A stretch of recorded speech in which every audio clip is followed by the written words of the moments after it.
দেখো, আমাদের বিয়ে কেন হয়েছে সেটা তুমি ভালো করেই জানো। তোমার টাকার দরকার আর আমার একজন পাশে থাকার মানুষ দরকার। এই নাও, এখানে 10 লাখ আছে, আর যা লাগে পরে আমি দিয়ে দিব।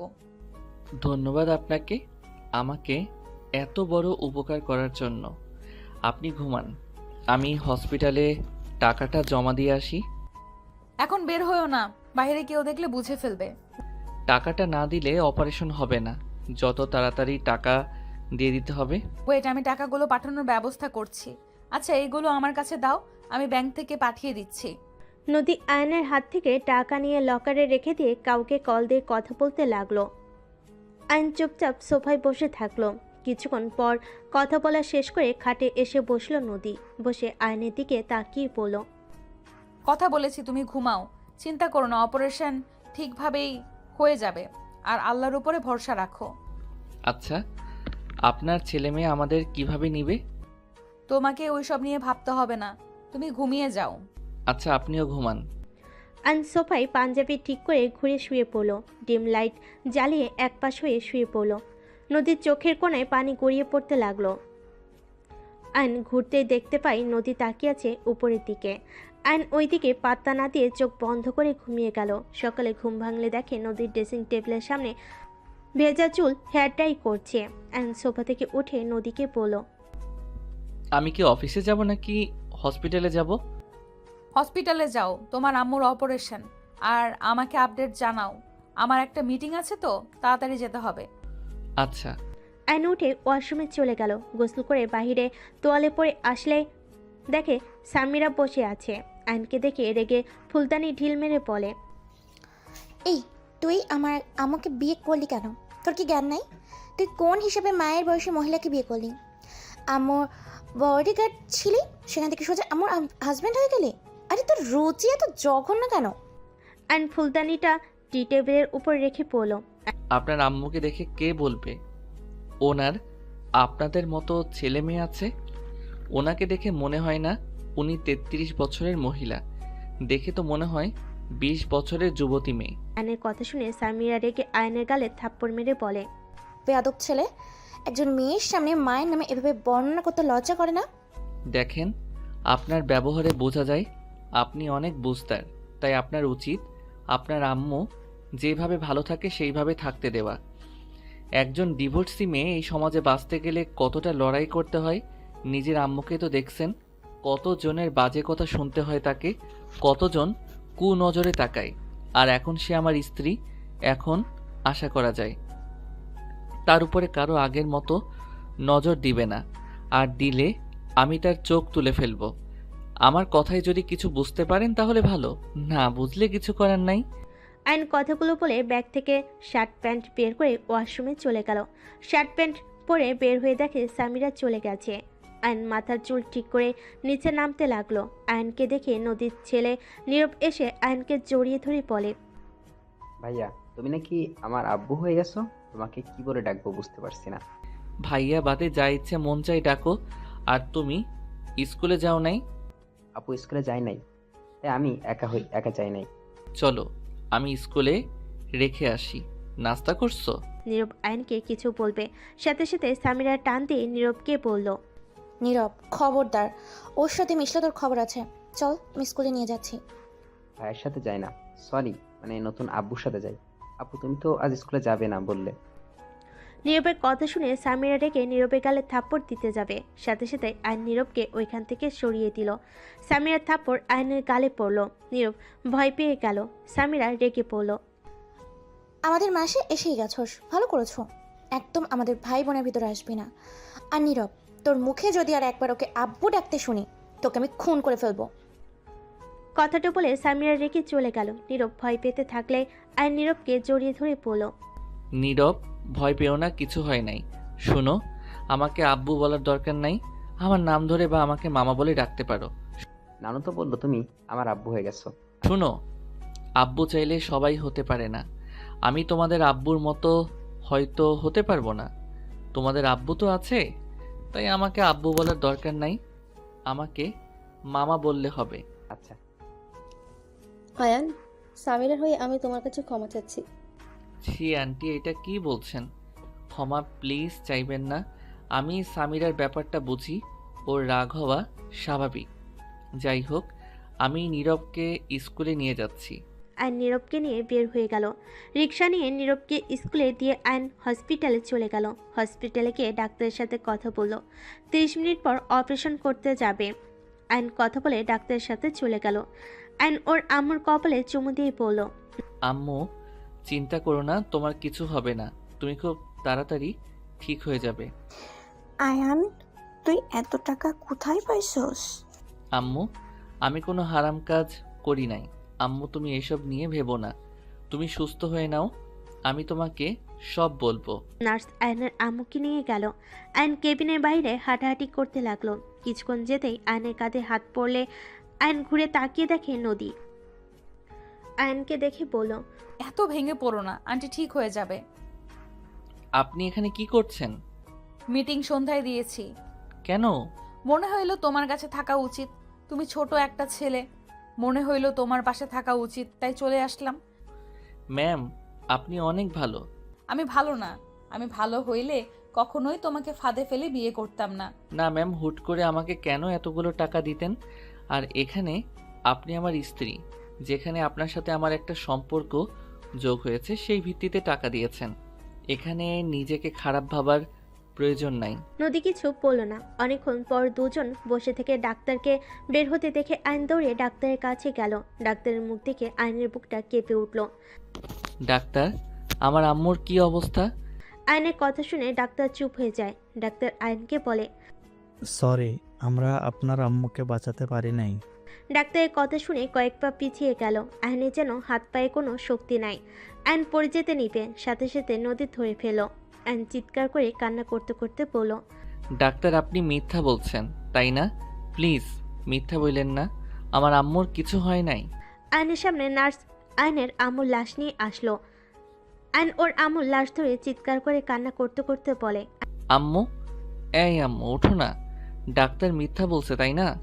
এই আম্মু ওঠো না। আম্মু, তুমি আব্বুর মতো আমাকে একা করে যেও না।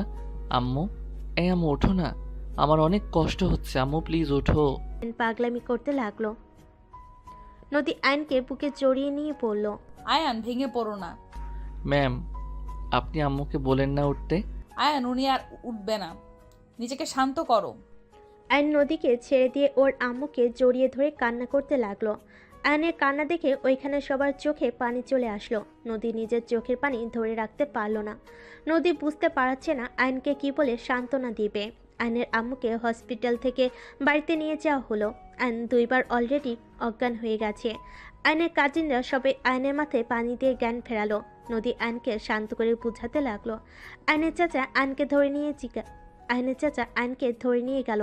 অজু করে আইনের আম্মুর জানাজা পুড়িয়ে কবর দিতে নিয়ে যেতে লাগলো। কবর দেওয়ার পর আইন কবর জড়িয়ে ধরে হামাও করে কান্না করতে লাগলো। আইনের বন্ধুরা আইনকে শান্ত করতে লাগলো। আইনের চাচা কিছু বলে আইন ওর চাচাকে ধাক্কা দিয়ে ফেলে দিয়ে বলে, এখন তো আপনারা সবাই অনেক খুশি হয়েছেন। দেখেন, আমার আম্মুও আজ কবরে চলে গেছে। আর কাকে জ্বালাবেন, আর কাকে বাজে গালাগালি করবেন? আপনাদের সবাইকে খুশি করে আমার আম্মু চলে গেছে। আপনারা তো এখন অনেক খুশি। আইন কথাগুলো বলে চিৎকার করে কান্না করতে লাগলো। আইনের চাচা আর কিছু বলতে পারলো না। আইনের বন্ধুরা ওর চাচাকে চলে যেতে বলল। আইনের বন্ধু রাকিব বলল, আয়ান, শান্ত হো, এমনভাবে ভেঙে পড়িস না। তুই এভাবে কান্না করে কাকে আরো কষ্ট দিচ্ছিস। আয়ান, তুই এমন করলে কাকে আরো বেশি কষ্ট পাচ্ছে। আমি কিভাবে শান্ত হব? আব্বু দুনিয়া থেকে চলে যাওয়ার পর আমার পুরো পৃথিবীটা আমার আম্মু ছিল। যেখানে আমার দুনিয়াটা হারিয়ে গেল, সেখানে আমি কিভাবে শান্ত হব? আইন কথাগুলো বলে কান্না করতে লাগলো। নদী কবরের বেশ দূরে গাছের আড়লে দাঁড়িয়ে থেকে আইনকে দেখতে লাগলো। আইনের বন্ধুরা জোর করে আইনকে কবরস্থান থেকে বের করে নিয়ে আসলো। নদী আইনের কাছে এসে বলে, আয়ান, বাসায় চলো। এখানে যত থাকবে তত কষ্ট পাবে। আপনি চলে যান। আয়ান, তোমাকে এখানে একা রেখে আমি যেতে পারি না। প্লিজ আমার সাথে চলো। অলরেডি 2 বার অজ্ঞান হয়ে গেছো। ম্যাম, আপনি ওকে নিয়ে যান। এখানে থাকলে কাকির জন্য আরো বেশি কষ্ট পাবে, আরো ভেঙে পড়বে। নদী আইনকে জোর করে গাড়িতে তুলে নিল। আইন গাড়িতে উঠে কবরের দিকে তাকিয়ে কান্না করতে লাগলো। যতক্ষণ কবর দেখা গেল, আইন তাকিয়ে থেকে অঝরে কান্না করতে লাগলো।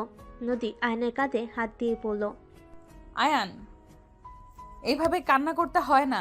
এভাবে কান্না করলে তোমার আম্মুর আত্মা আরো বেশি কষ্ট পাবে। তুমি নিজেকে কন্ট্রোল করো। আমি জানি এই পরিস্থিতিতে নিজেকে সামলানো সম্ভব না, কিন্তু তুমি নিশ্চয়ই চাও না তোমার আম্মুকে কষ্ট দিতে। কি করব? আমার যে আর এই দুনিয়াতে কেউ রইল না। ছোটবেলায় আব্বু অ্যাক্সিডেন্টে মারা গেল। ছোট থেকে আম্মু আমাকে অনেক কষ্টে বড় করছে।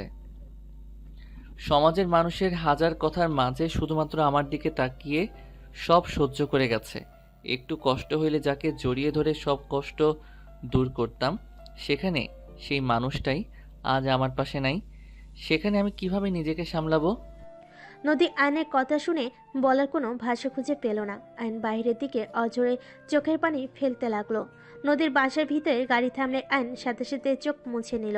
আয়ন নদী গাড়ি থেকে নামলো। দুজন ভিতরে ঢুকলে সবাই অবাক হয়ে তাকালো। নীরব আয়নকে জড়িয়ে ধরে বলে, মামা তোমার কি হয়েছে? তোমার সারা শরীরে মাটি কেন? দেখা আবার কার সাথে মারামারি করে আসলো। Samira, just shut up. ওনাকে বকা দিবেন না প্লিজ। নীরব, আমার কিছু হয় নাই। তোমার না পড়া আছে? এখানে বসো। এখানে বসে কি করো? যাও পড়তে বসো। মামা তোমার কাছে পড়বো। মামার মন ভালো না। নীরব, মামাকে ডিস্টার্ব করো না। মামা আমি কি তোমাকে ডিস্টার্ব করি? না বাবা। আচ্ছা তুমি বই নিয়ে আসো। আয়ন কথাটা বলে রুমের দিকে চলে গেল। নীরব যেতে চাইলে নদী বলল, নীরব, বই নিয়ে যেতে হবে না। একটা কাজ করতে পারবে? কি কাজ আব্বু? আমি তো অফিসে যাব। তুমি এক কাজ করবে, রুমে গিয়ে তোমার মামাকে ব্যস্ত রাখবে। খেলা করবে বা যেইভাবেই হোক আয়ানকে ব্যস্ত রাখতে পারবে। নদীর কথা শুনে সবাই ভুরকুচকে তাকালো। সামিরা রেগে বলে, তোমার স্বামী তুমি রাখো ব্যস্ত, আমার ভাই কেন ওকে ব্যস্ত রাখবে?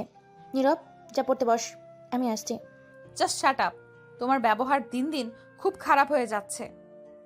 নীরব, যা বলছি তাই করো। চলো আমার সাথে।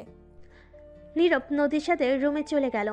নদী তাড়াতাড়ি করে ওয়াশরুমে গিয়ে অফিসে যাওয়ার জন্য রেডি হয়ে নিল। নীরব আয়নের গলা জড়িয়ে ধরে বলে, মামা তোমার কি কিছু হয়েছে? না বাবা, তোমার না বই নিয়ে আসার কথা?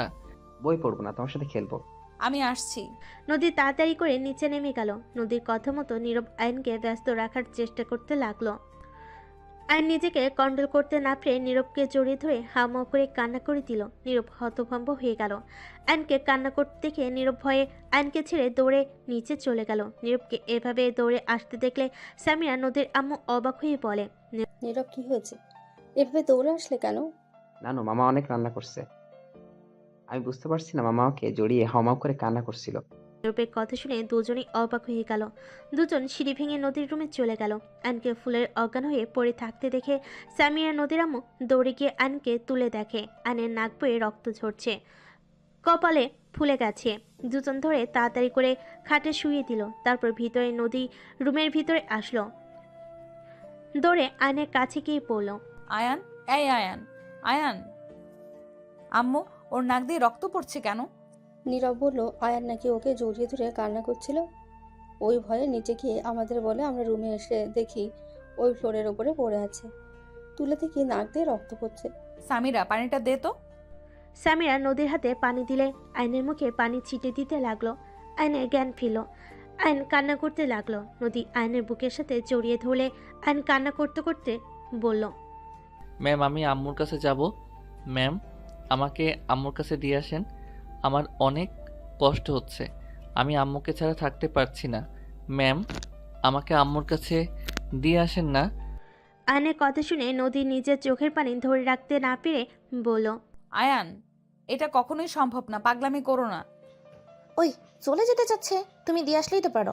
কার কাছে দিয়ে আসবে? হ্যাঁ, কেন ওনার আম্মুর কাছে উনি থাকতে পারবে না? দিয়ে আসলেই তো পারো।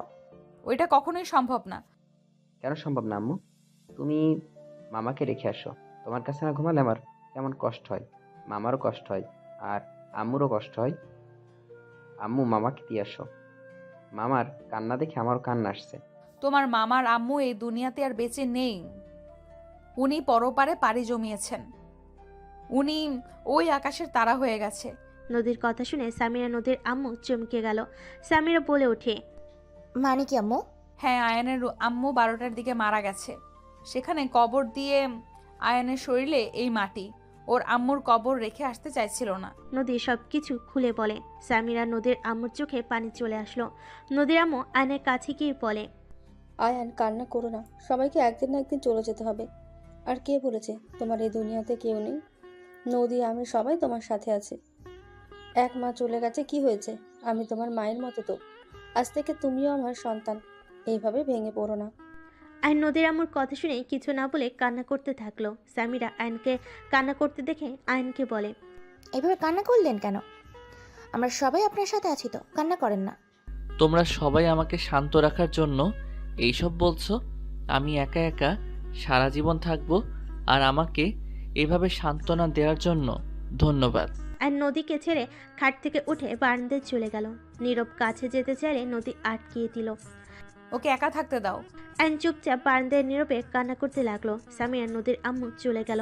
নদী ওয়াশরুমে চলে গেল। ফ্রেশ হয়ে পোশাক পরিবর্তন করে বের হলো। নীরব খাটের এক কোণায় বসে আছে। নদীর কাছে এসে শক্ত করে জড়িয়ে ধরে বলল, আম্মু তুমি কখনো আমাকে ছেড়ে যেও না। আমি মামার মতো কান্না করব। আমি তোমাকে অনেক ভালোবাসি আম্মু। আইন বারান্দা দিয়ে বের হয়ে নীরবের কথা শুনতে পেল। নদী নীরবের কপালে চুমু দিয়ে বলল, কখনোই যাব না আমার আব্বুটাকে ছেড়ে। নীরব নদীকে জড়িয়ে ধরল। আইন ওয়াশরুমে গিয়ে মুখ ধুয়ে নিল। সোফায় বসলে নদী আইনকে বলল, আয়ান, সারাদিন তো কিছু খাও নাই, চলো খাবার খেয়ে নিবে। আমার ক্ষুধা নাই, আপনারা যান, খেয়ে আসেন। আইন সোফায় চোখ বন্ধ করে শুয়ে পড়ল। নদী কিছু না বলে নীরবকে নিয়ে চলে গেল। নীরবকে খাওয়াই দিয়ে আয়নের খাবার নিয়ে রুমে চলে আসলো। আয়নের মাথায় হাত দিয়ে আয়ন চোখ খুলে, প্লিজ খাবারটা খেয়ে নাও, হালকা খেয়ে নাও, না খেয়ে থাকলে শরীর দুর্বল করবে তো। প্লিজ জোর করবেন না, আমার ক্ষুধা নাই। মামা খেয়ে নাও, তুমি কান্না করো না। আম্মু, আমি আপু নানু তো আছে, আমরা তোমাকে অনেক ভালোবাসি তো। আয়নের মাথায় হাত দিতেই আয়ন চোখ খুলে। নীরব আয়নের কাছে এসে জড়িয়ে ধরলে আয়ন উঠে বসে। নীরবের কপালে চুমু দিয়ে বলল, আমার ক্ষুধা নাই। তুমি খাবার খাইছো? হ্যাঁ। এখন ঘুমিয়ে যাও, আমার অনেক ঘুম পাচ্ছে। খাটে এসে শুয়ে পড়ো। না, আমি এখানে ঘুমাবো। মামা, আমি ঘুমাবো জন্য কি তুমি রাগ করে ঘাটে ঘুমাবে না? নীরবের কথা শুনে আয়ন নদীর দিকে তাকালো। আয়ন নীরবকে বলে, আমার খাটে ঘুমাতে ভালো লাগে না, আমার এখানে ঘুমাতে ভালো লাগছে।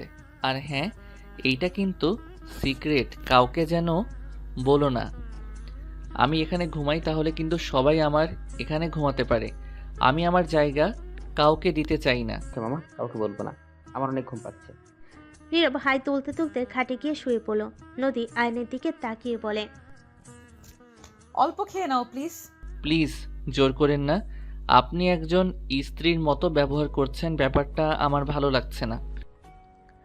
আয়নের কথাই নদীর কিছুটা খারাপ লাগলো।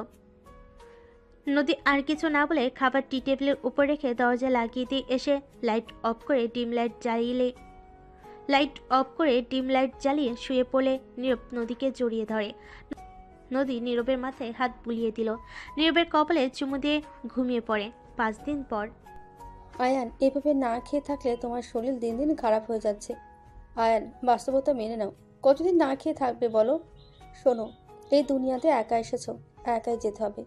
আর একবার জন্ম হয়েছে, তার মৃত্যু হবেই, কারো আগে কারো পরে। দয়া করে খেয়ে নাও। আমিও তো তোমার মা হই, তাই না? আমার হাতে কি খাবে না? নদীর আম্মুর কথা শুনে নদীর দিকে তাকালো। নদী শুধু তাকিয়ে থাকলো। নীরব সামিরা তাকিয়ে আছে। আইন নদীর আম্মুর দিকে তাকাতেই ওনার অসহায় মুখ দেখে নিজেকে কন্ট্রোল করতে না পেরে নদীর আম্মুর হাত থেকে খাবার খেয়ে নিল। সবে অনেক খুশি হয়ে গেল। নদীর আম্মু আইনের মাথায় হাত বুলিয়ে দিল।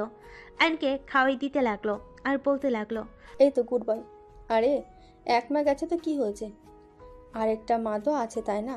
এখন থেকে তুমি তোমার আম্মুর সাথে যেমন করছো আমার সাথে তেমন করো, তাতে তো হয়ে যায়। হয়তো আমি তোমার নিজের মায়ের মতো হতে পারবো না, বাট আমার সাধ্য অনুযায়ী চেষ্টা করব। নদীর আম্মুর কথা শুনে আইন নদীর আম্মুকে বলল। আপনাকে একটু জড়িয়ে ধরতে পারি? নদীর আম্মু অবাক হয়ে বলল, হ্যাঁ ধরো, অনুমতি কেন নিচ্ছ? আইন নদীর আম্মুকে জড়িয়ে ধরে চোখ বন্ধ করে চোখের পানি পড়তেই মুছে ফেলল। আপনি একবার যখন বলছেন আপনি আমার মা, তাহলে আমি আর আপনাকে জ্বালাবো না। এক আম্মুকে তো অনেক জ্বালিয়েছি, আজ সেই আমাকে ছেড়ে চলে গেল। আমি আপনার অনেক যত্ন করব, একদম আপনাকে বিরক্ত করব না। আয়নের কথা শুনে নদীর আম্মুর চোখে পানি চলে আসলো। নদীর আম্মু কপালে চুমু দিয়ে বলে, তোমার যেইটাই ভালো লাগে ওইটাই করো, বাট কান্না করো না। আয়নকে খেতে দেখে নীরব এসে আয়নকে জড়িয়ে ধরে বলে। ইয়াহু, মামা খাবার খাচ্ছে। আম্মু তুমিও খেয়ে নাও, মামা তো এখন খাচ্ছে। নীরবের কথা শুনে আয়ন অবাক হয়ে গেল। নদীর দিকে তাকাতে দেখে নীরবের দিকে রাগী লুক নিয়ে তাকিয়ে আছে। আয়ন নদীকে বলল, কি ব্যাপার, আপনি কি খাবার খান নাই? ব্যস্ত কারণে খাওয়া হয়ে ওঠে নাই, তুমি খাও। ও আচ্ছা আচ্ছা আন্টি, আমি আর খাবো না, আমার পেট ভরে গেছে। আমি একটু বের হব। মামা আজকে তো ছুটির দিনে, তাহলে কোথায় যাবে? বাড়িতে যাব। ও আচ্ছা, আমার আয়ন সোফার উপর থেকে উঠে বাসা থেকে বের হয়ে গেল। আয়ন ওর আম্মুর কবরের কাছে গিয়ে আম্মুর কবর জিয়ারত করলো। জিয়ারত করে সেখান থেকে বের হইতেই আয়নের চাচা আসলো। আয়ন কোনো কথা না বলে চলে যেতে নিলে আয়নের চাচা হাত ধরে বলে, আয়ান বাসায় চল, তোর চাচি তোকে যেতে বলছে। সময় নাই। আয়ন কথাটা বলে হাত সরিয়ে দিয়ে চলে যেতে লাগলো। কিছু বলার আগেই আয়ন রিক্সা নিয়ে বের হয়ে গেল। আয়ন নদীর পাড়ে চলে গেল। নদীর পাড়ে বসে থাকলো। 3টার দিকে আয়ন বাসায় ফিরে গেল। বাসার ভিতরে ঢুকতেই আয়ন অবাক হয়ে গেল সোফায় বসে থাকা মেয়েটাকে দেখে নীরব দৌড়ে এসে পড়ল। মামা কোথায় গেছিলে? এতক্ষণ লাগলো কেন? আম্মু তো অনেক চিন্তা করছিল, তোমার বাসায় গিয়েও তোমাকে পাই নাই। আমি একটু আমার পছন্দের জায়গায় গেছিলাম। কলটা কি রিসিভ করা যায় না? সরি, খেয়াল ছিল না। আয়ান, আসসালামু আলাইকুম। ওয়ালাইকুম সালাম। অনেক শুকিয়ে গেছো দেখছি। পড়াশোনা কেমন চলছে?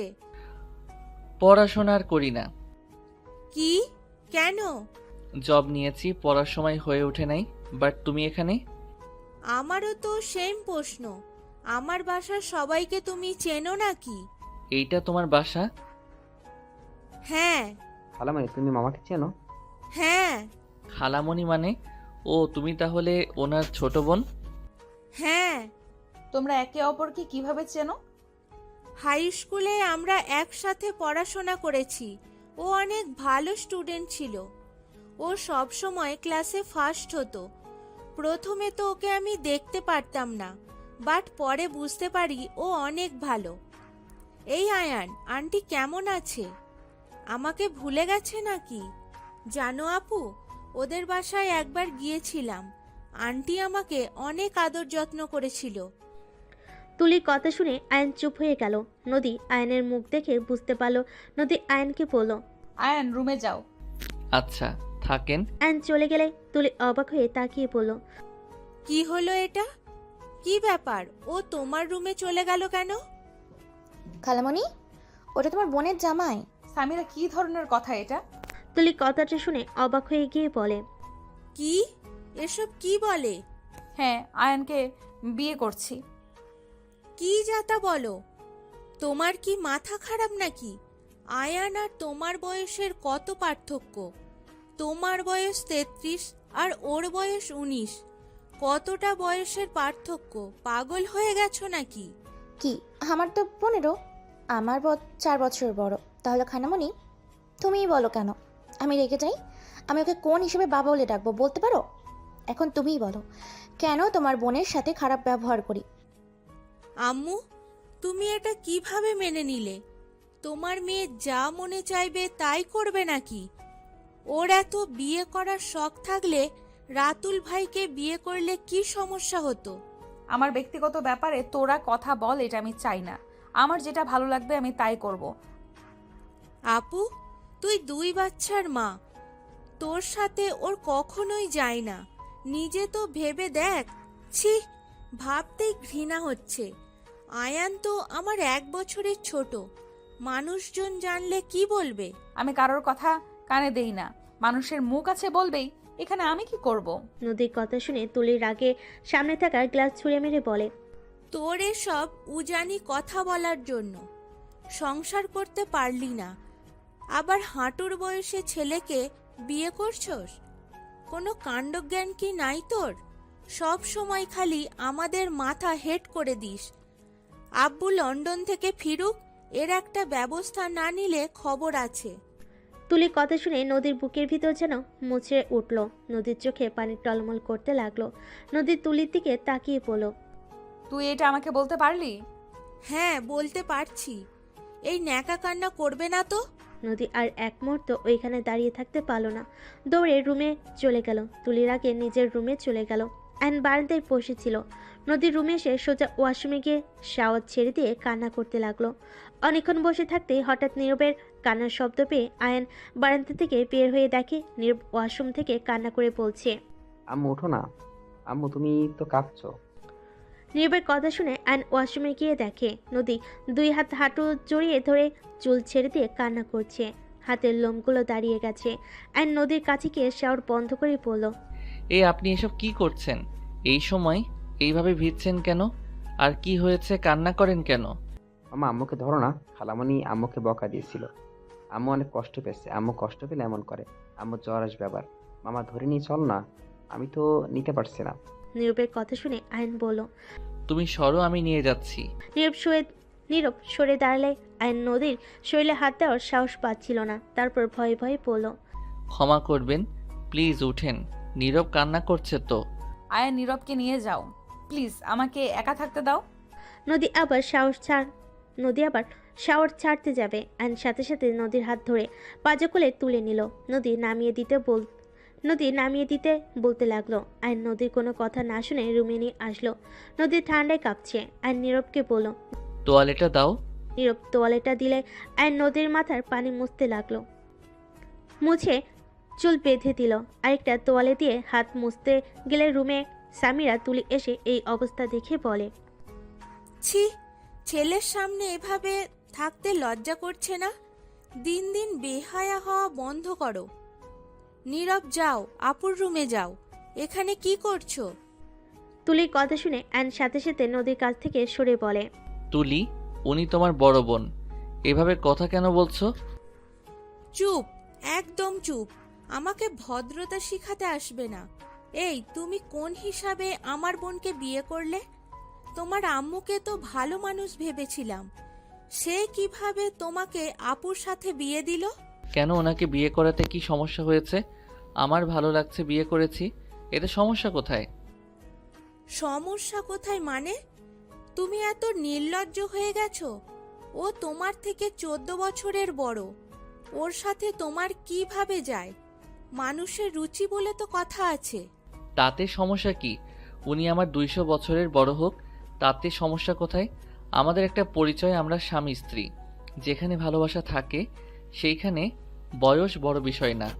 একে অপরকে বুঝতে পারা, একে অপরের পাশে থাকাটাই বড় কথা। বাহ, কি সুন্দর কথা। এইসব লেকচার রাখো। সময় পাইলে অন্য মেয়েকে নিয়ে ভেগে যাবে। তোমাদের মতো মানুষ চেনা আছে। আমার কেন জানি মনে হচ্ছে টাকার লোভে তুমি আমার বোনকে বিয়ে করেছো। হ্যাঁ, ঠিক বলছো, টাকার জন্য করছি। এতে তোমার কোনো সমস্যা? ফালতু ছেলে কোথাকার। আমার খালামণির সাথে একদম চিল্লায় কথা বলবে না। সামিরা, তুমি এখান থেকে যাও। আমার মনে হয় তোমার এখানে না থাকা ভালো। তোমার সাহস কি করে হয় আমার আম্মুর রুম থেকে আমাকে যেতে বলার? আজ এই দিনটারই দেখার বাকি ছিল। আজ আমার আম্মুর রুম থেকে বের করে দিচ্ছে। দিন দিন আমার আম্মুর মন থেকে আমাদের বের করে দেওয়ার জন্য এসেছো, তাই না? সামিরা, ছোটর মতো থাকো, বড়দের মতো কথা বলবে না। এখানে বড়রা কথা বলছে, এখানে তাই থাকতে না করছি। আমি যাব না। আমি এখন কি করবো? ছোট আছি আমি? থাকো তুমি। আর তুলি, তোমার যা ভাবার ভেবে নাও। আয়ন কথাটা বলে আলমারি থেকে শাড়ি, পেটিকোট, ব্লাউজ বের করে নদীর হাতে দিয়ে বলে, কান্না বন্ধ করেন, প্রতিবাদ করতে শিখেন। যান, চেঞ্জ করে আসেন। কি হলো, তাকিয়ে আছেন কেন? আয়ন নদীকে ওয়াশরুমে এগিয়ে দিল। তুলি কিছু বলতে যাবে, সাথে সাথে আয়ন কানে হেডফোন দিয়ে খাটে বসে থাকলো। তুলি রেগে হেডফোন খুলতে যাবে, সাথে সাথে আয়ন তাকিয়ে বলল, কি সমস্যা? তোমার সাহস কি করে হয় আমাদের সাথে বাজে ব্যবহার করার? তুমি যেমনটা ভেবে নিতে পারো। আর আমার সাহস সবসময় বেশি ছিল, বেশি আছে। আমি বুঝলাম সামিরা আমাকে সহ্য করতে পারে না, কারণ নিজের আব্বু থাকতে মায়ের সাথে অন্য কাউকে মেনে নেওয়া যায় না। বাট তোমার সমস্যা কোথায় সেইটাই তো বুঝলাম না। তোমার বোন যদি আমাকে বিয়ে করে সুখে থাকতে পারে, এখানে তো তোমার সমস্যা হওয়ার কথা না। নাকি তোমার বোনের ভালো থাকা তোমার দেখতে ইচ্ছে করে না? আয়নের কথা শুনে তুলি রেগে আয়নে গালে ঠাস ঠাস করে থাপ্পড় মেরে বলে, তোর এত বড় সাহস আমি আমার বোনের সুখ দেখতে পারি না? সমাজের লোক তোদের নিয়ে হাসবে, বুঝতে পারছোস? আত্মীয় স্বজন যখন এইসব জানবে, সবাই ছিছি করবে। সিসি, এতদিন ধরে তো ওনাকে সবাই সিসি করে গেছে। কই, তখন তো একবার কেউ প্রতিবাদ করেন নাই। 6 দিন আগে আপনার বোনকে একা পেয়ে আপনার কাজিন জোর জবরদস্তি করতে নিয়েছিল। সেখানে আপনার সমাজ আর আপনি কোথায় ছিলেন? আমি যদি সেখানে না যেতাম আপনার বোনের কি হতো? এত মানুষ আপনার বোনের দিকে খারাপ নজরে তাকিয়ে থাকে, কুপ্রস্তাব দেয়। কোথায় ছিলেন আপনার আত্মীয় স্বজন সমাজ? ওরা আপনার বোনকে কুড়ে করে খাচ্ছিল। তখন কোথায় ছিলেন? আর যখন আমাকে বিয়ে করছে তখন আপনার সমাজ আত্মীয় স্বজন কি বলবে? হাজার কথা শুরু করছেন। নদী ওয়াশরুম থেকে বের হয়ে আয়নের সব কিছু শুনে আয়নের দিকে তাকিয়ে থাকলো। সামিরা তুলি দুজন চুপ হয়ে গেল। তুলি নদীর দিকে তাকিয়ে পড়ল। আপু কি তোর সাথে জোর জবরদস্তি করেছে? আম্মু, চুপ করে আছো কেন? এই জানতো আপনাদের ওইসব শুনে লাভ নাই। আয়ন উঠে নদীর কাছে গিয়ে নদীকে ধরে ড্রেসিং টেবিলের সামনে নিয়ে গিয়ে মাথায় হেয়ার ড্রাই করে দিতে লাগলো। সামিরা রুম থেকে বের হয়ে গেল। তুলি আর কিছু না বলে রুম থেকে চলে গেল। আয়নকে দরজা লাগিয়ে দিল। নদীকে বলল, আই এম সরি আপনাকে এভাবে টাচ করার জন্য। আর আমি সামিরার সাথে খারাপ ব্যবহার করতে চাই নাই। আমি চাচ্ছিলাম না এইসব বিষয় সামিরা থাক। যতই হোক উনি আপনার মেয়ে। তুমি ছোট হইলে অনেক বুঝতার। আর ধন্যবাদ আমার পাশে এভাবে থাকার জন্য। আপনার পাশে থাকার জন্য বিয়ে করেছি, আর সেখানে আপনার পাশে থাকবো না তো কি করব? আয়ান, আমি অনেক ভেবে দেখলাম তোমাকে আসলে বিয়ে করা আমার উচিত হয় নাই। আয়ান, তুমি চাইলে রিলেশন করতে পারো। যদি কাউকে পছন্দ করে থাকো আমাকে বলো, আমি তার সাথে তোমার বিয়ে দেব।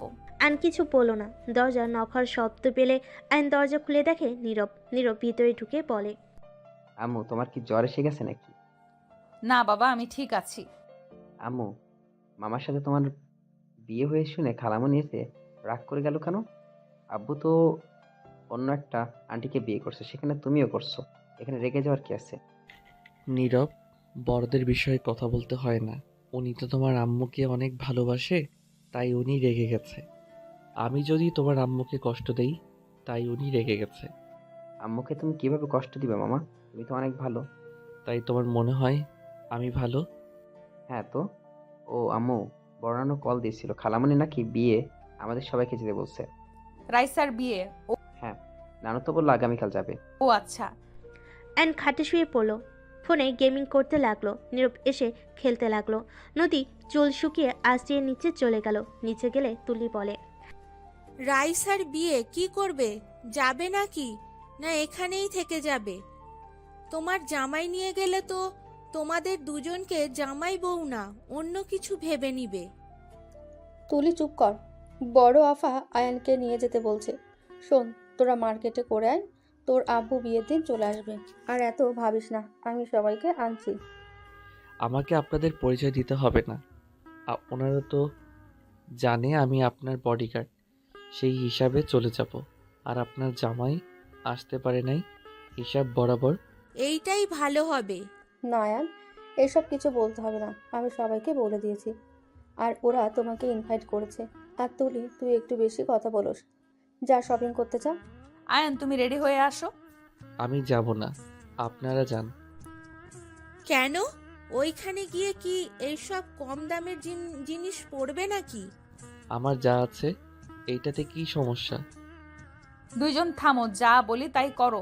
আয়নকে জোর করে আয়ন পড়ে যেতে বাধ্য হয়। সবার সাথে শপিংয়ে চলে গেল। আয়ন কিছু কিনলো না দেখে নদী নিজে পছন্দ করে কিনতে লাগলো। সবার শপিং শেষ হতে হতে রাত 11টা বেজে গেল। রেস্তোরাঁয় গিয়ে সবাই খাবার খেয়ে নিল। নীরব ঘুমিয়ে গেলে আয়ন নীরবকে কোলে তুলে নিয়ে হাঁটতে লাগলো। রাস্তা দিয়ে হাঁটছিল। হঠাৎ করে রাকিব এসে বলে, কি রে আয়ান, এখানে কি করিস? ও ম্যাম, আসসালামু আলাইকুম, কেমন আছেন? ওয়ালাইকুম সালাম। জি আলহামদুলিল্লাহ ভালো। তুমি ভালো আছো? জি। ও আয়ান, তোর সাথে দেখা হয়ে ভালোই হইলো। আয়ান, তোর চাচা কি করছে জানোস? জানার দরকার নাই। আতিয়াকে একটা বুড়ো লোকের সাথে বিয়ে ঠিক করেছে। কি? হ্যাঁ, ঋণ মেটাতে গিয়ে আতিয়াকে কাজে লাগাচ্ছে। রনিকে বলো আতিয়াকে নিয়ে পালিয়ে যেতে, বাকিটা আমি দেখে নিচ্ছি। রনি বেকার, এখন বিয়ে করলে ওর সংসার কিভাবে চলবে? আমার পরিচিত একজন আছে, উনি আমাকে জব দিতে চেয়েছিল, আমি না করে দিয়েছিলাম। ওইটা রনিকে দিয়ে দিব। তোদের যা বলি ওইটা কর, বেতন মোটামুটি ভালোই। ওকে, রনির সাথে তাহলে আমি কথা বলে দেখব। আচ্ছা থাক, নীরব ঘুমিয়ে গেছে, বাসায় যাব। আচ্ছা। আয়ন গাড়িতে গিয়ে উঠে পড়ল। আয়ন নীরবকে সামিরার কাছে বসিয়ে দিয়ে সামনে বসে পড়ল। নদী আয়নের পাশে বসলে আয়ন ড্রাইভিং করতে লাগলো। কিসের জব অফার এসেছিল? সুইটি ম্যাম আমাকে তার কাজে সাহায্য করার জন্য কাজ দিতে চাইছিল। সুইটি, এটা কবে বলছে? 10 দিন আগে। ও, বাট ওই তোমাকে দিতে চাইলেও রনিকে দিবে না। তার থেকে শোনো, আমাদের তো কোম্পানিতে মানুষ লাগবে, ওইখানে ইন্টারভিউ দিতে বলো। আচ্ছা দেখি। আয়ন ড্রাইভিং করে যেতে লাগলো। বাসার ভিতরে গাড়ি নিয়ে গেলে দেখে তুলি সামিরা অলরেডি ঘুমিয়ে গেছে। নদী দুজনকে ডাকতে লাগলো। তুলি উঠল, সামিরা উঠল না। নীরবকে আয়ন কোলে নিল। সামিরাকে তুলি নদী ধরে নিয়ে যেতে লাগলো। নীরবকে আয়ন রুমে শুয়ে দিয়ে নিচে এসে দেখে সামিরাকে সোফায় শুয়ে দিয়ে রাখছে। সামিরা পড়ে যেতে নিবে, সাথে সাথে আয়ন টি টেবিলটা এগিয়ে দিল। নদী তুলি শপিং ব্যাগ নিয়ে আসলে আয়ন এগিয়ে গেলে তুলি। স্বামীরারগুলো আমি রেখে আসছি, তারপর ওকে রুমে রেখে আসি। আয়ান, তুমি প্লিজ এগুলো রুমে নিয়ে যাও।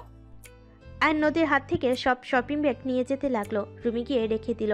আয়ন ওয়াশরুমে গিয়ে ফ্রেশ হয়ে নিল। ওয়াশরুম থেকে বের হয়ে দেখে নদী ক্লান্ত হয়ে সোফায় বসে পড়েছে। মাথা ব্যথা করছে নাকি? হালকা। আপনি ফ্রেশ হয়ে ঘুমিয়ে যান। নদী উঠে ফ্রেশ হতে চলে গেল।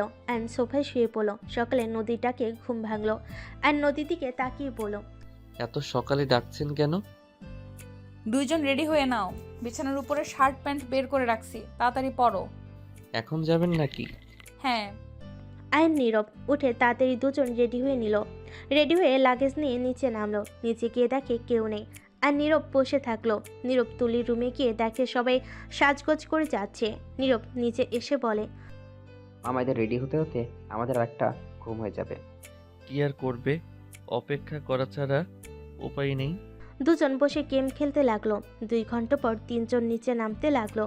আয়ন পানি খেতে গ্লাস হাতে নিয়ে খেতে যাবে, সাথে সাথে সিঁড়ির দিকে চোখ গেল। আয়ন হা হয়ে তাকিয়ে নদীকে দেখে চোখ যেন ফেলতে পারছে না। তুলি আয়নকে বলে, সারাদিন তো দেখো, আবার ওদের সামনে হাঁ করে তাকিয়ে আছো কেন? আয়ন সাথে সাথে গ্লাসে পানি নিয়ে খেতে লাগলো। অন্যদিকে ঘুরে আয়ন নদীর আম্মুকে দেখে বলে, মাশাআল্লাহ আন্টি, আপনাকে আর সামিরাকে ভালো লাগছে, আর দুইটাকে পেতনি পেতনি লাগছে। আয়নের কথা শুনে নদীর আম্মু সামিরা হাসতে লাগলো। আয়ন হাসতে লাগলো মিটিমিটি করে। তুলি নদী বুড়কুচকে তাকালো। নীরব বলে উঠল, খালামণি, আম্মু, তোমাদের নাকি পেতনির মতো লাগছে? তোর মামাকে ভূতের মতো লাগছে। আমি ভূত এইটা তো জানি, বাট আপনারা যে পেতনি এটাই তো জানেন না, তাই না নীরব? দুজন হাসতে লাগলো। তুলি রেগে যে মারতে যাবে আর নীরবকে নিয়ে লাগেজ নিয়ে দৌড়ে বের হয়ে গেল। দুজন গাড়ি থেকে উঠে বসলো। ওদের সবাইকে দেখে আয়ন গাড়ি থেকে নেমে লাগেজগুলো পিছনে রেখে দিল।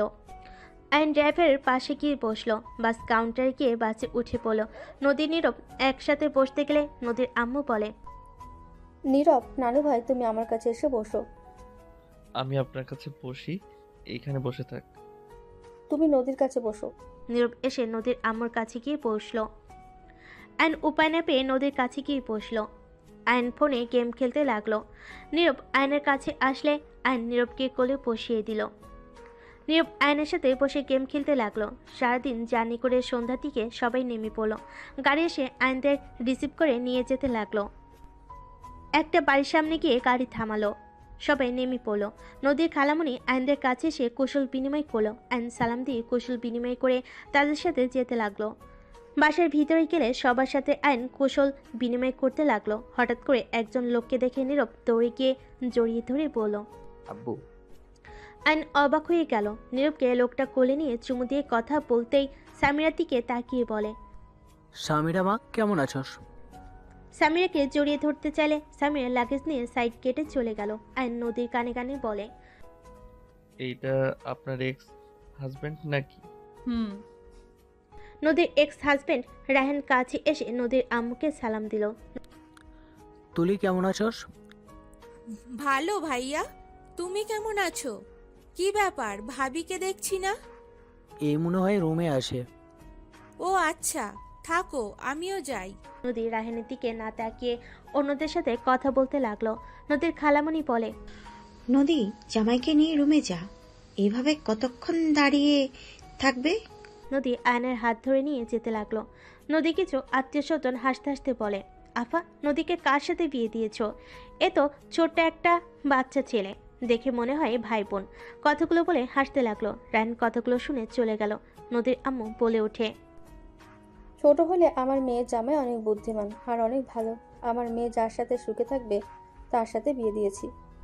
একজন বলে ওঠে, কতবার বললাম আমার ছেলের সাথে নিতে চাইলাম, তোর মেয়ে তো রাজি হলো না। আর কচি ছেলে দেখে একদম বিয়ে করে ফেললো, আমাদের দাওয়াতও দিলি না। নদীর খালামণি বলে, দেখেন, এইসব কথা বাদ দেন। ওদের সমস্যা না হইলে আপনাদের সমস্যা থাকার কথা না। নাহিদা, তুই রুমে যা। নদীর আম্মু আর কিছু না বলে চলে গেল। এদিকে আয়ন নদীর রুমে গেলে আয়ন বলে, আপনার স্বামী এখানে কি করে? ওই আমার মেছো খালামণির ছেলে। ও আপনার কাজিন ছিলেন? হ্যাঁ আয়ান, ওর বিষয়ে প্লিজ আর কিছু জিজ্ঞেস করো না। ওকে। ওইদিকে ওয়াশরুম ফ্রেশ হয়ে নাও, আমি একটু আমার বোনদের সাথে দেখা করে আসি। নদী চলে গেল। হঠাৎ রায়হানের সাথে দেখা হলে রায়হান বলে ওঠে, কোচি জিনিস থেকে লোক সামলাতে পারো নাই না কে? একেবারে কোচি ছেলেকে বিয়ে করে ফেললে। নীরব, তুমি তোমার মামার কাছে যাও। আব্বু, কোচ জিনিস কি? কোচি জিনিসটাই কি তোমার আম্মু ভালো বলতে পারবে। নীরব, তোমাকে যেতে বলছি না? নদীর কথা শুনে নীরব নেমে চলে গেল। রায়হান নদীকে আরো বাজে কথা বলে রায়হানের গালে নদী থাপ্পড় মেরে বলে, তোর মন কোনোদিন ঠিক হবে না। যেমন আগে নোংরা মানসিকতা ছিল, এখনো সেইম আছে। সবাইকে নিজের মতো ভাবিস না, নিজে ভালো হয়ে অন্য কাউকে খারাপ কথা বলিস। আর কতটা নির্লজ্জ তুই! কতবার বলছি আমার সাথে কথা বলবি না, কিন্তু তুই একবারই কথা বলতে আসোস। যত সব। নদীর থাপ্পড় খেয়ে রায়হানের রাগ উঠে গেল। রায়হান নদীর চুলের মুঠি ধরে নদী হাত ধরে বলতে লাগলো, রায়হান, আমার চুল ছাড়, ব্যথা লাগছে কিন্তু। তোমার সাহস কি করে হয় আমার গায়ে হাত তোলার? অনেক সাহস বেড়ে গিয়েছে, তাই না? রায়হান নদীর গালে থাপ্পড় মারতে যাবে, সাথে সাথে রায়হানের বউ এসে হাত ধরে বলে, ছি, এসব কি করছেন? উনি আপনার এখন স্ত্রী না যে ওনার গায়ে হাত দেবেন। ওনাকে ছাড়েন। রায়হান ওর স্ত্রীর কথা শুনে নদীকে ছেড়ে ওর স্ত্রীকে মারতে লাগলো। আয়ন রুমের বাইরে এসে নীরবের সাথে হাঁটতে কিছু দূর এসে এই অবস্থা দেখে নীরব ভয় পেয়ে গেল। নদী রায়হানকে বলল, ওকে ছাড় বলছি রায়হান। আমাদের মাঝে তুই আসবি না। নদীকে ধাক্কা দিলে দৌড়ে গিয়ে আয়ন নদীকে ধরে ফেল। রায়হান ওর স্ত্রীর পেটে লাথি দিতে যাবে, সাথে সাথে আয়ন টান দিয়ে ওর স্ত্রীকে সরিয়ে নিল। রায়হান রেগে গিয়ে আয়নের কলার চেপে ধরলে আয়নের রাগ উঠে গেল। রায়হানের স্ত্রী নদী রায়হানকে ধরে বলে, প্লিজ ওনাকে ছেড়ে দিন। রায়হান, আমার স্বামীর কলার ছাড় বলছি। আম্মু, আমাকে ছেড়ে দাও। নীরবের কান্নার শব্দ শুনে সবাই দৌড়ে আসতে লাগলো। রায়হান নীরবকে রেগে ধাক্কা দিয়ে বলে, তোকে চুপ থাকতে বললাম না? সবাইকে জোর করে ফেললে। আব্বু, মামাকে মারো, কিন্তু মামাকে ছেড়ে দাও। আয়ন এবার নিজের রাগ কন্ট্রোল করতে না পেরে রায়হানের হাত দুটো ধরে মোচড় দিয়ে ধরতে লাগলো। আয়নের শক্তির সাথে রায়হান পারছিল না। সামিরাকে দেখে আয়ন রায়হানের হাত ছেড়ে দিয়ে বলে, আপনাকে এখানে উচিত শিক্ষা দিয়ে দিতাম। আপনার ভাগ্য ভালো, এখানে সামিরা আর নীরব আছে। কি করবি তুই?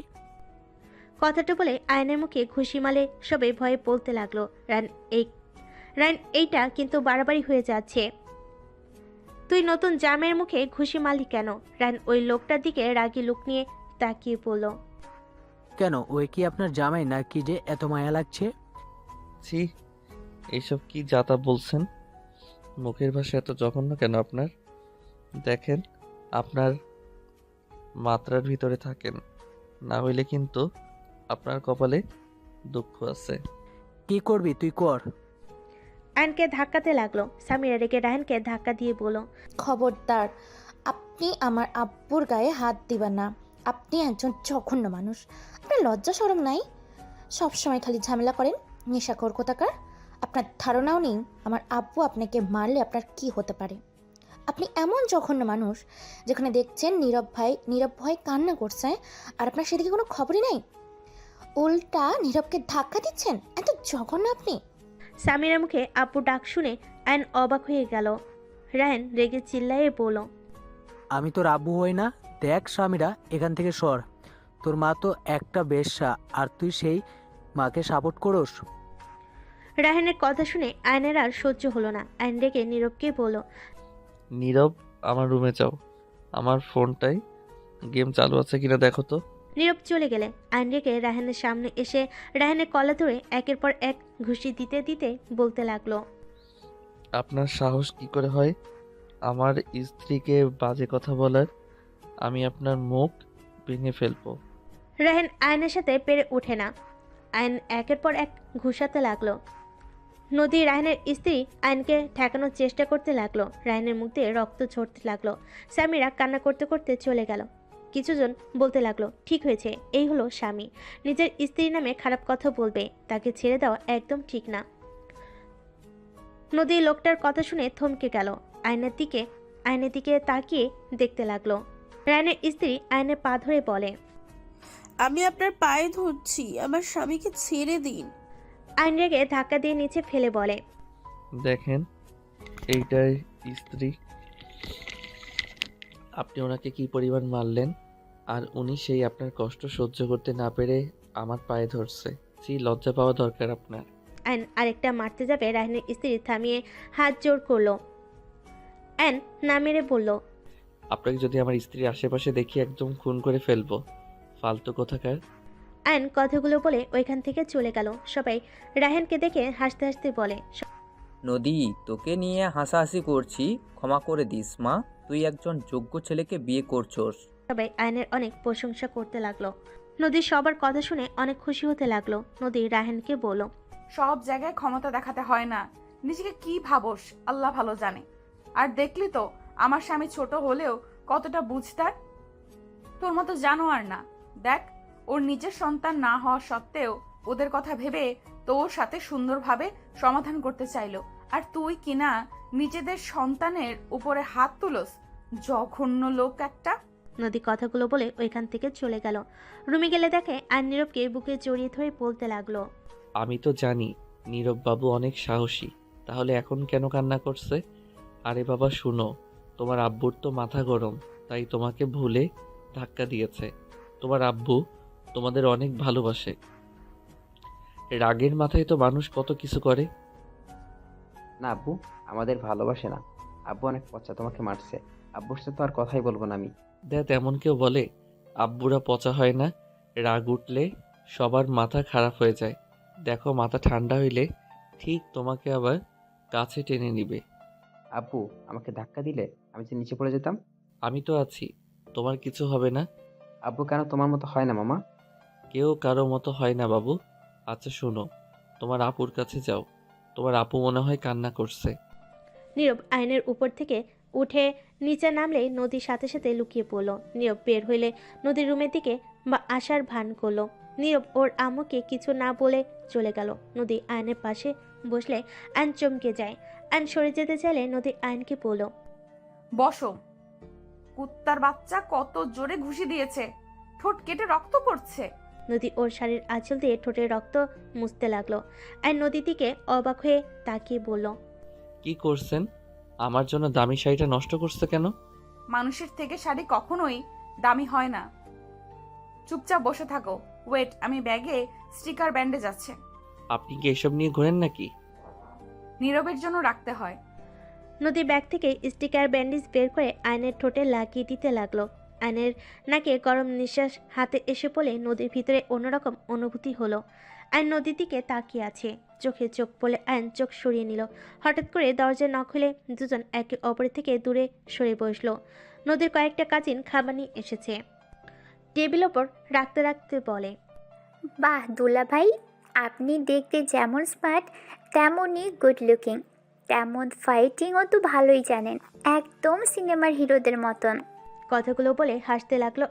আরেকজন বলে, ভাইয়া, আপনার কোনো ভাই নাই? না, কেন? মেয়েটা মন খারাপ করে বলে, না মানে তাহলে আমি একটু আপনার ভাইয়ের সাথে প্রেম করতাম। আপু তুমি আবার আমাদের মাঝে এসো না, আমরা দুলা ভাই শালিকা যা ইচ্ছা বলবো চুপ করে শুনবে। অনেক পাকনা হয়ে গেছস। নদীর কথা শুনে বলে, ওই একটু একটু যাই হোক ভাইয়া, আপু তোমাদের জন্য ফুপি খাবার দিয়েছে, খেয়ে নাও। আর সামিরা নীরব ওরা নিচে খেতে বসেছে, আর দুলা ভাই খাবার খেয়ে ছাদে আসেন, সবাই মিলে ওইখানে আড্ডা দিচ্ছে। আচ্ছা। মেয়েগুলো চলে গেল। নদী ওয়াশরুম গিয়ে হাত ধুয়ে এসে আয়নের খাবার দিল। আয়ন হালকা খাবার খেয়ে নিল। নদী আয়নের প্লেটে খাবার খেতে লাগলে আয়ন বলে, ম্যাম কি করছেন? আমার এটো কেন খাচ্ছেন? খাবার নষ্ট হবে, তাই এখান থেকে খাওয়া ভালো। তুমি ছাদে যাও, তোমার ভালো লাগবে। নীরব আসুক। নদী খাবার খেতে লাগলো। আয়ন আর চোখে মাঝে মাঝে নদীকে দেখে খেতে লাগলো। আয়ন নদীর চোখে চোখ পড়লে আয়ন চোখ সরিয়ে নিয়ে ফোনের দিকে তাকালো। নদী মুচকি হাসি দিয়ে খেতে লাগলো। খাওয়া শেষ করে হাত ধুয়ে নিল। নীরব এসে আয়নকে বলে, মামা তোমার খাওয়া হয় নাই? হয়ে গেছে। খালামণিকে তোমাকে যেতে বলছে, চলো। আয়ন নীরবের সাথে যেতে লাগলো। ছাদে গেলে দেখে তুলি সামিরা সবাই বসে আছে। আয়নকে দেখে কয়েকটা মেয়ে আয়নকে ধরে বসিয়ে দিল। নীরব আয়নের কোলে বসলো। সবাই বালিশ গেম খেলতে লাগলো। নীরব আয়নের কোলে বসে থেকে খেলতে লাগলো। সবাই মজা করে খেলতে লাগলো। লাস্টের দিকে সামিরা আর আয়ন খেলায় বাকি থাকে। দুজনের ভিতরে খেলা চলতে থাকে। আয়ন ইচ্ছা করে সামিরাকে জিতিয়ে দিলে সামিরা অনেক খুশি হয়ে নাচতে লাগলো। সামিরা খুশি দেখে আয়নের ভালো লাগলো। নীরব আয়নের উপর রাগ করে বলে, আব্বু তুমি এমন কেন করলে? আপুকে হারানো যেত। আরে অন্য গেমে আমরা ঠিক জিতবো। সবাই মিলে গেম খেলতে শুরু করে দিল। অনেক মজা করে খেলতে লাগলো। বড়রা এসে ওদের খেলা এনজয় করতে লাগলো। নদী একপাশে বসে ওদের খেলা দেখতে লাগলো। তুলি আয়নের মাঝে স্কিল দিয়ে মুখ দিয়ে মারার প্রতিযোগিতা চলছে। টিয়া চিটিং করতে গেলে নীরব কিছু বলে সবাই মুখ চেপে ধরে। সবাই হাসতে লাগলো। আয়ন বুঝতে পেরে যে ওকে মারতে যাবে সাথে সাথে ধরে ফেলে। চোখ খুলে টান দিয়ে মেয়েটা সোজা তুলির ওপর থেকে আয়নের উপর এসে পড়ে আয়ন বলতে লাগলো, চিটিংবাজ। দুজন একে অপরের সাথে ঝগড়া করতে লাগলো। সবাই হাসতে থাকলো। নদীর বিষয়টা ভালো লাগলো না। নদী উঠে এসে মেয়েটাকে আয়নের উপর থেকে তুলে দিল। নদী হেসে বলে, মুখে ঝগড়া কর, উপরে উঠে করার কি দরকার? নদীর কথা শুনে ওর কাজিনরা সবাই বলতে লাগলো, জেলাসি, কেউ কি পোড়া পোড়া গন্ধ পাচ্ছ? নদী রাগী লোক নিয়ে তাকাতে সবাই হাসতে লাগলো। রায়নের স্ত্রী ওদের পাশে বসে বলে, ঠিক আছে, জামাই নিয়ে জেলাসি করবেন না তো কি করবে? নীলা কিছুটা লজ্জা পেয়ে গেল। অ্যান্ড সবাইকে বলল, থাকেন, অনেক খেলা করছি। নীরব চলো একটু হাঁটাহাঁটি করে আসি। অ্যান্ড কথাটা বলে নীরবের হাত ধরে নেমে গেল। অ্যান্ড বাসা থেকে বের হয়ে দুজন হাঁটাহাঁটি করে একটা দোকানে গিয়ে বসে পড়ল। অ্যান্ড চা খেতে লাগলো। নীরবকে চিপ চকলেট কিনে দিল। অ্যানের চা খাওয়া হয়ে গেলে অ্যান বিল দিয়ে নীরবকে নিয়ে হাঁটতে লাগলো। অ্যানের খাওয়া শেষ হলে দুজন বাসায় চলে গেল। অ্যানের সাথে আরও কিছু আত্মীয়দের পরিচয় করিয়ে দিতে লাগলো। সবার সাথে কথা বলতে বলতে অনেক রাত বেজে গেল। অ্যান সবার সাথে অনেকটা মিশে গেছে। সবাই মিলে একসাথে খাবার খেতে বসলো। সবার সাথে আনন্দ করে খাবার খেয়ে আর নীরব রুমে চলে গেল। নীরব গেলে দেখে সবাই বসে থেকে আড্ডা দিচ্ছে। আয়নকে দেখে সবাই চলে গেল। নদী দরজা লাগিয়ে দিল আর নীরবকে শুইয়ে দিয়ে নদীকে বলল, আমি কোথায় ঘুমাবো? এই রুমে তো সোফাও নাই। নীরবের পাশে ঘুমাও। আপনাদের সাথে এইটা কেমন দেখায়? সমস্যা কি, ঘুমাও। আয়ন আর কিছু বলল না। আয়ন নীরবের পাশে শুয়ে পড়লে নীরব আয়নকে জড়িয়ে ধরে ঘুমালো। সকালে আজানের শব্দ কানে আসলেই ঘুম ভেঙে গেল। নদী লাইট জ্বালিয়ে দেখে আর নীরব একে অপরকে জড়িয়ে ধরে বাচ্চাদের মতো করে ঘুমাচ্ছে। নদীর মুখে মুচকি হাসি রেখা ফুটে উঠল। লাইটের আলোতে আয়নের ঘুম ভেঙে গেল। তাকিয়ে দেখে নদী তাকিয়ে আছে।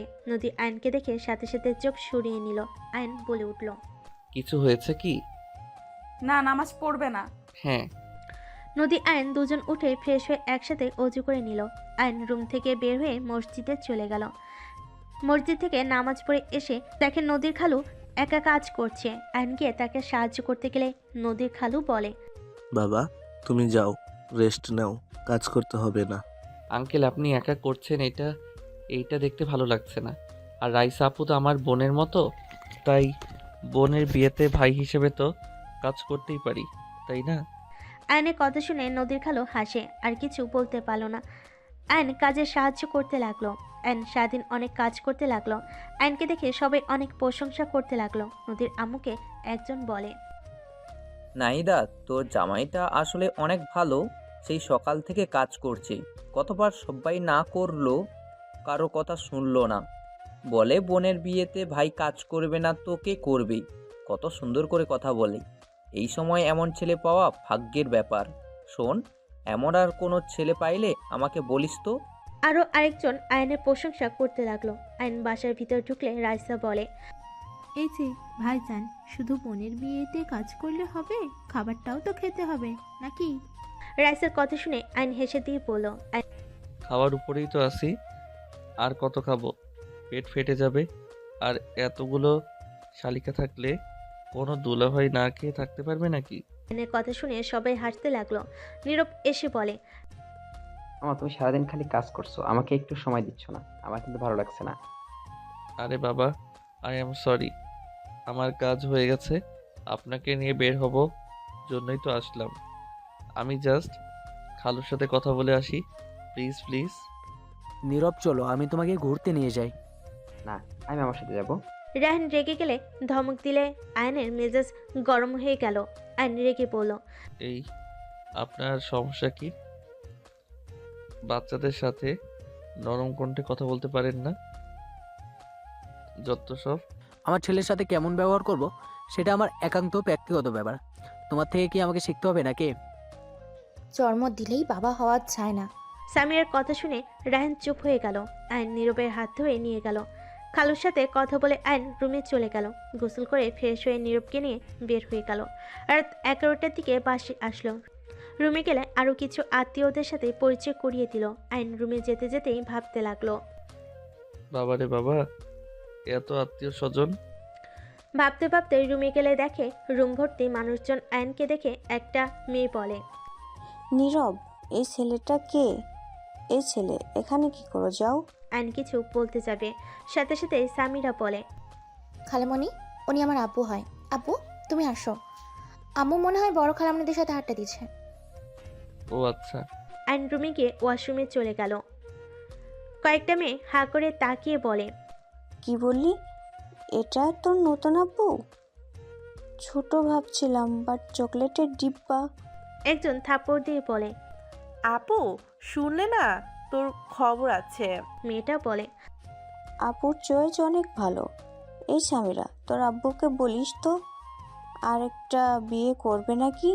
মেয়েটার কথা শুনে সবাই হা করে তাকালে সামিরা বলে, খালামণি, লুচ্চামি বাদ দাও। আমার আব্বু এরকম না। আমার আব্বুর সাথে ভাব নিতে চাইও না। আপু বলে ডাকা শুরু করবে।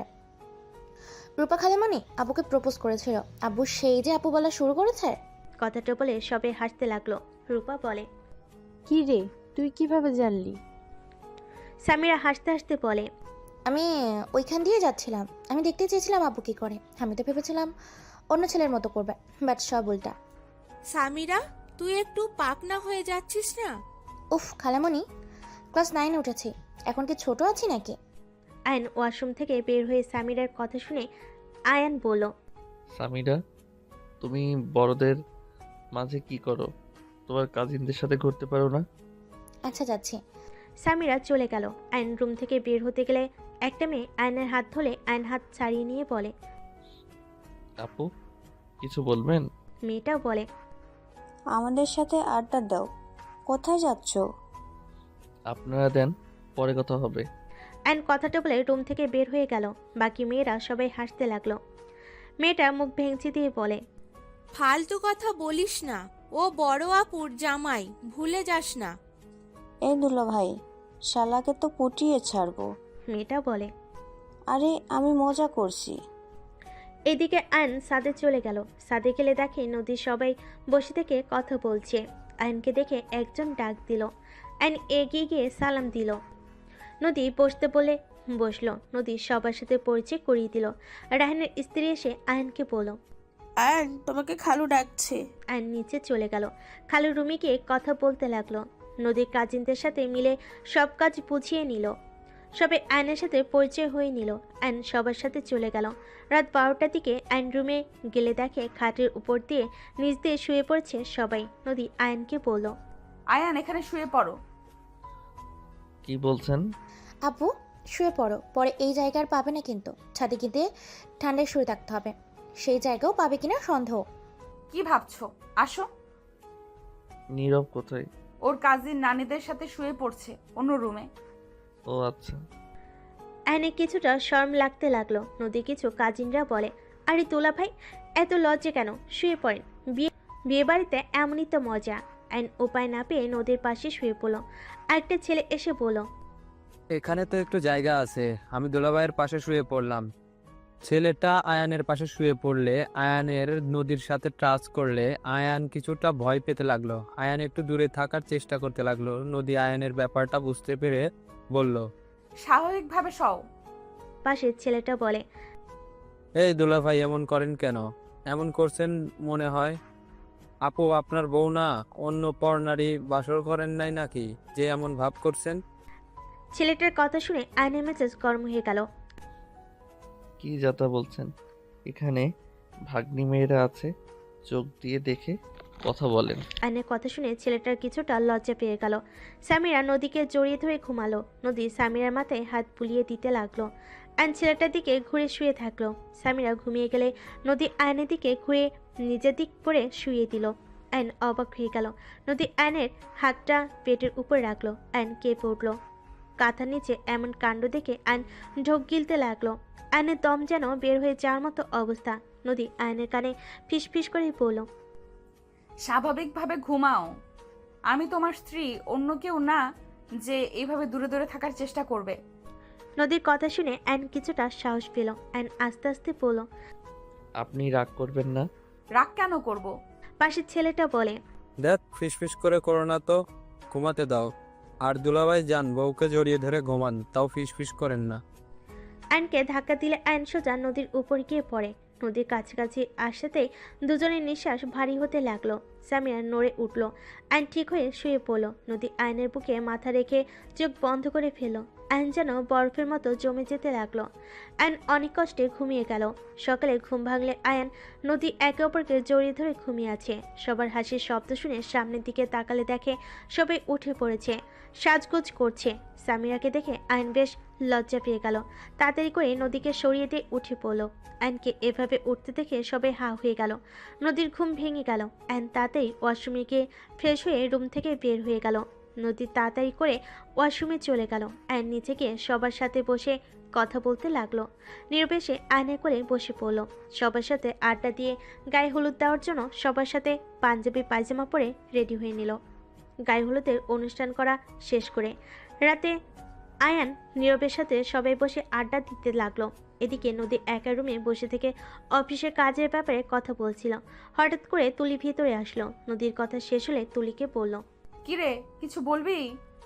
আপু সত্যি করে বলবে, আয়ান আর তুমি কি একসাথে ঘুমাও না?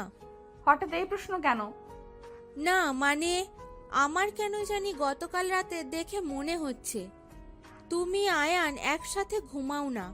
আয়ান গতকাল রাতে অকওয়ার্ড ফিল করছিল। আপু তোমরা কি বাসর করো নাই? আমি তোর বড় বোন, কি সব কথা বলস? আমি জানি, বাট আপু তুমি কি আয়ানকে নিজের থেকে সরিয়ে রাখো নাকি?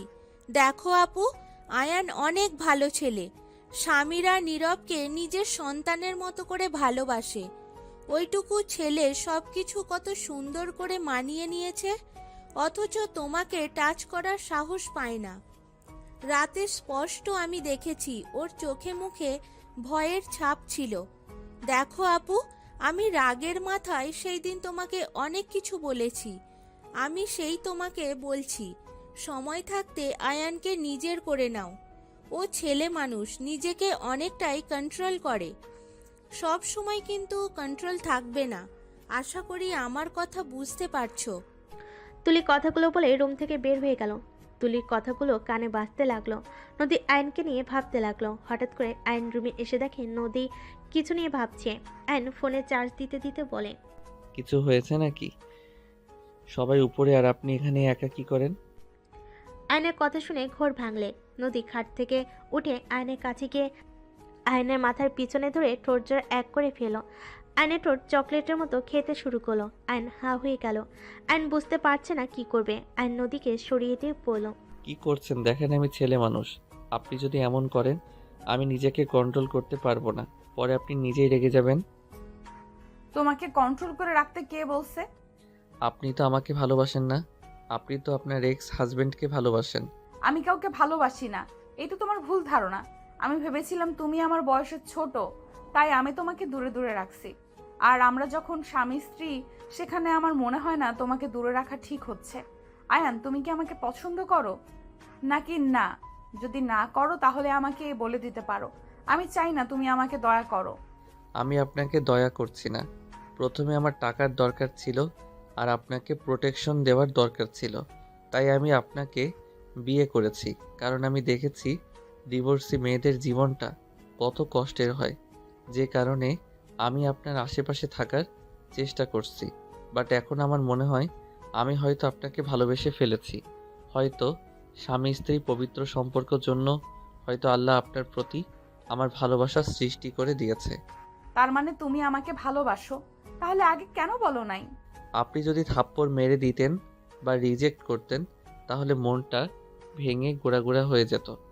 আয়নের কথা বলার স্টাইল দেখে নদী ফিক করে হেসে দিল। আয়ন মুগ্ধ নয়নে তাকিয়ে বলল, আপনার হাসিটা অনেক সুন্দর, মন চায় সব সময় দেখতে। তাই না ফাজিল একটা? দেখি আমাকে জড়িয়ে ধরতে পারো কিনা। নদীর কথা শুনে আয়ন তাড়াতাড়ি করে গিয়ে নদীকে শক্ত করে জড়িয়ে ধরে। নদী আয়নের কানে হালকা করে কামড় দিলে আয়ন দুষ্টামি করে নদীর ঠোঁট জোড়া নিজের দখলে নিয়ে নিল। নদীর কোমরটা নিজের সাথে শক্ত করে জড়িয়ে ধরল।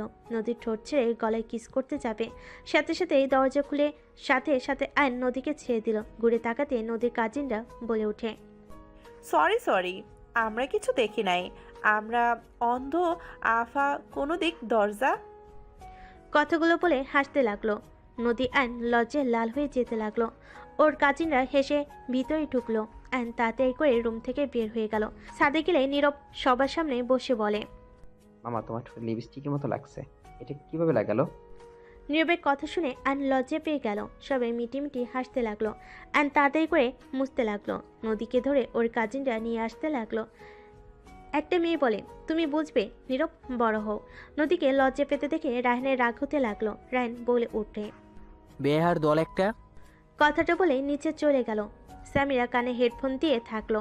নীরব নদীর কাছে গিয়ে বসলো। সবাই নিচে চলে গেল। নিচে গিয়ে গান বাজনা করতে লাগলো। আয়নকে ধাক্কা দিয়ে মধ্যে পাঠিয়ে বলে, দুলাভাই অনেকক্ষণ বসে থাকছেন, এবার নাচেন। আমি তো পারি না। তোমাকে তো অনুষ্ঠানে নাচতে দেখেছিলাম। দেখ, বউ নাকি শত্রু বুঝি না।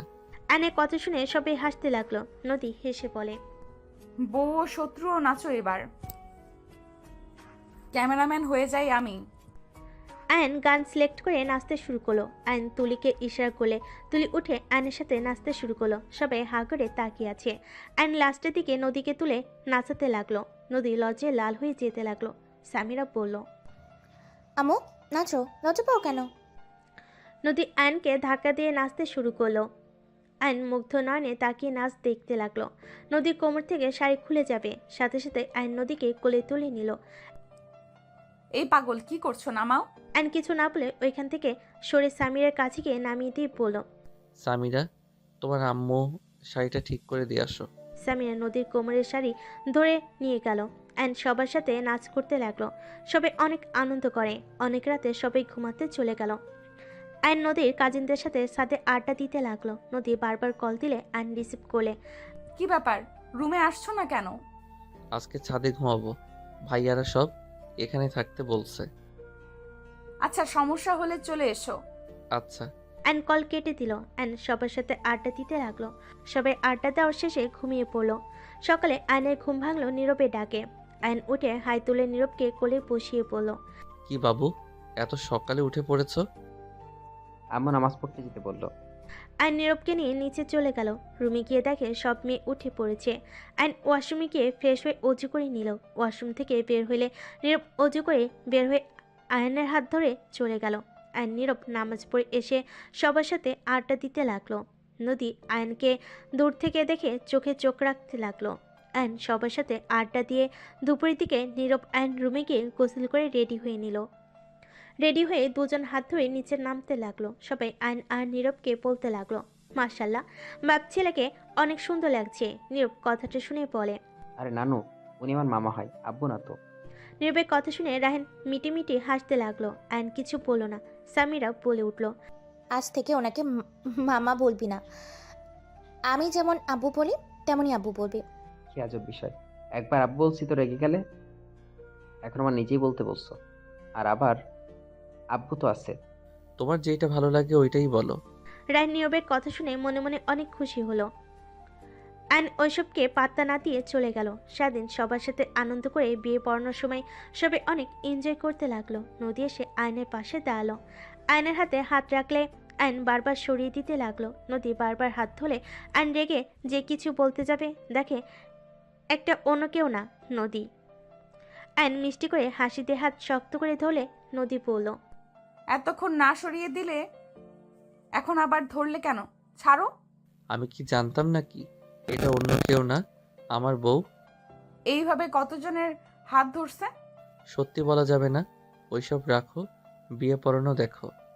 অ্যান ওইদিকে মনোযোগ দিতে লাগলো। বিয়ে পড়ানো শেষ হয়ে গেলে বিদায় পালা চলে আসলো।